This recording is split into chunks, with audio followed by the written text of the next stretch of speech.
Okay, hello everyone. Today I thought I'd do a video on how I shape the neck profile. I actually intended not to do a video on this because I think there's plenty of videos out there on YouTube already, and I didn't want to just add to the clutter, but I'm getting more and more subscribers, so I thought in case there are any beginners or anyone looking for new ideas out there, I'd go ahead and do my own. Like I said, there are a lot of videos out there. There are a lot of different methods. I would say basically go with the one that works for you. The one that I learned was from watching Gordon Mayer, the original founder of Myamoy, who posted a lot of building process videos while he was the chief builder there. And I would highly recommend checking those all out. He's got a lot of invaluable things to say about the efficiency of the process and foolproofing it and danger-proofing it. And I learned just a load from watching those. Basically, his technique and the technique I use involves microplane. So normally these things are used for zesting lemons or shredding up different kind of foods. You can get them at Bed Bath Beyond or kitchen supply houses. They're not too expensive, a lot cheaper than the specialized tools from the luthier supply shops. And we'll be using this to shape the curve, the initial curve. And then once we've got the initial curve kind of guided in, we come in with a spoke plane, or a spoke shave, I should say. Yeah, it basically is for shaving spokes of old-fashioned wagon wheels or anything you needed round, pretty much like a guitar neck. So we'll be coming in with that after, basically to draw the profile of the curve all the way down the length of the neck. After that, I go pretty low tech, and it's basically sanding blocks. Again, following the profile of the neck. Gordon uses an orbital sander. That to me is a little bit too high firepower.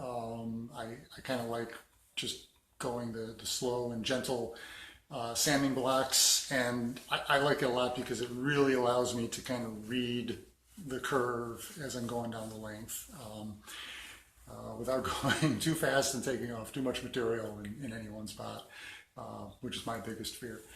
And basically going from 60 or 80 grit through 120, 220, and ultimately all the way to 600 for applying the final finish. I'll talk a little bit more about that later in the video. So at this point, the fingerboard has been tapered and slotted and glued on. I've tapered the neck to the fingerboard. This is a 3-string neck, so the taper is very, very, very slight. I think it's basically an 1/8 inch taper overall from the body join down to the nut. I've cleared out a little material from the headstock, but not the final shape. Biggest reason for that is when I go in with the spoke shave, I'm going to be knocking up against that headstock for sure. So I definitely don't want to take divots out of the final shape of that headstock. So I leave a little margin in there for wear and tear. And then once I've got the profile down where I like it, then I'll go in and we'll final cut that and shape a nice curve transition into the nut end of the neck. So I think that's about it for the overview. So we'll get into it.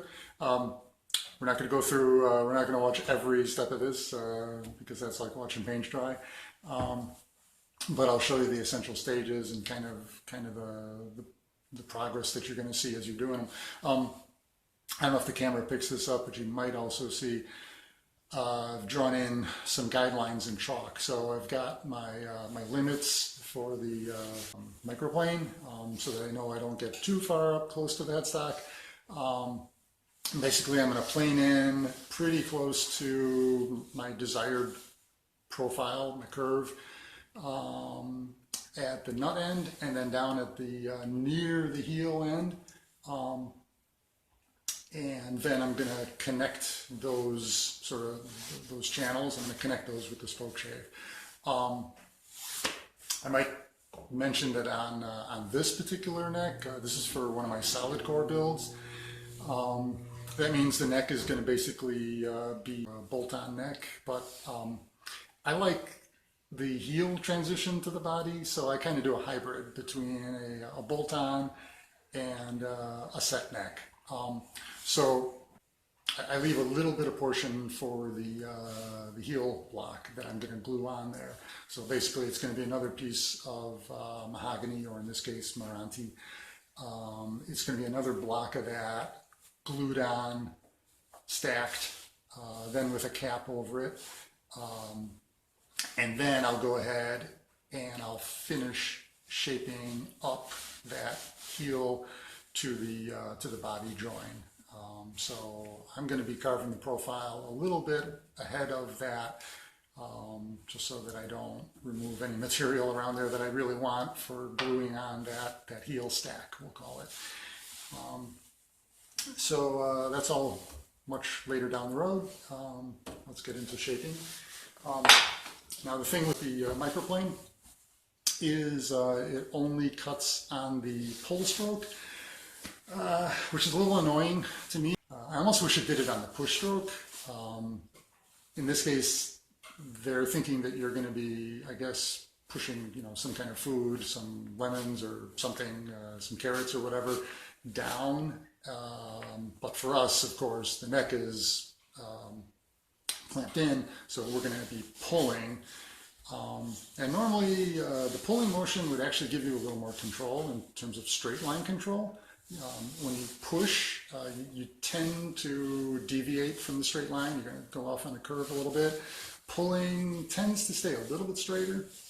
But in this case, I'm not so much worried about a straight cut. I just want a clear material. So I kind of wish it went both directions, or I kind of wish it went on the push stroke, because to me, following the shape of that curve seems a little more natural ergonomically going forward. But anyway, this is what you got, so that's what you work with.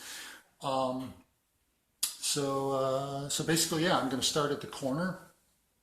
I'm going to start immediately with a curve motion, so that I start setting up that curve. I definitely don't want to try and kind of do a 45-degree bevel and start out with a straight line.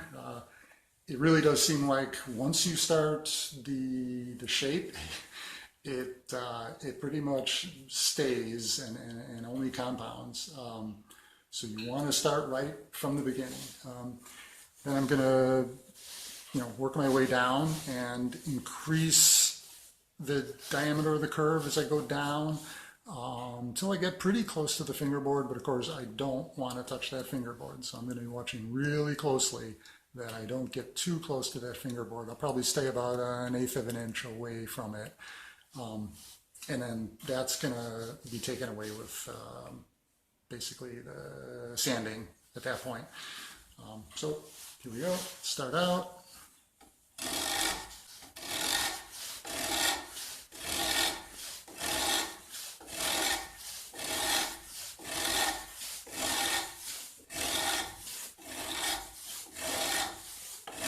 So we'll stop there for a minute so you can kind of see the amount that you've taken off in that many strokes. What was that? Maybe 12, 15? I wasn't really counting. I was kind of watching more than counting. But you can, hopefully you can already start to see you're setting up that curve channel.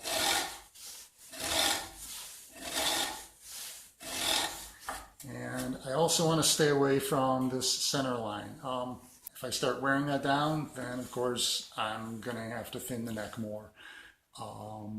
So that's something I'd rather hit with the sanding blocks later on. So with the microplane and the spoke shave, I'm going to be trying to just skim that center point and leave it later for sanding. But so far, so good, I think. I'm pretty happy with the progress. So it was a good idea to have something to catch all the dust, because there's going to be plenty of it.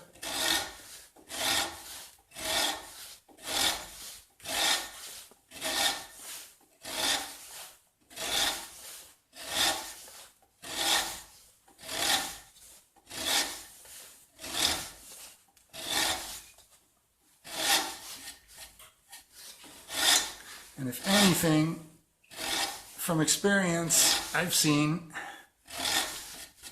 as I've done these, you tend to be pretty shy around the corner. You tend to take a little bit more off of the side and a little bit more than the corner, because again, you're trying to steer clear of that center point. And then what can happen is you end up with a U profile. I'm going for a nice rounded C as much as possible, or a rounded D if you want to call it that.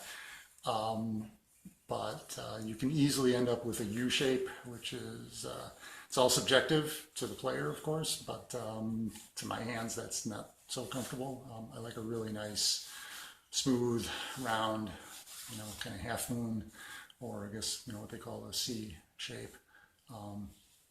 So.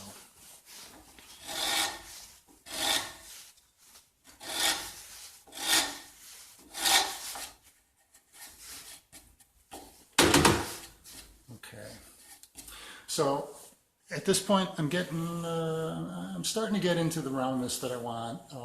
I can be a little bit more aggressive, I can see that, but now's a good time to switch sides and come over to this other side, because yeah, you definitely want those, you want those two sides equal amounts, and equal amount of curve in there, right?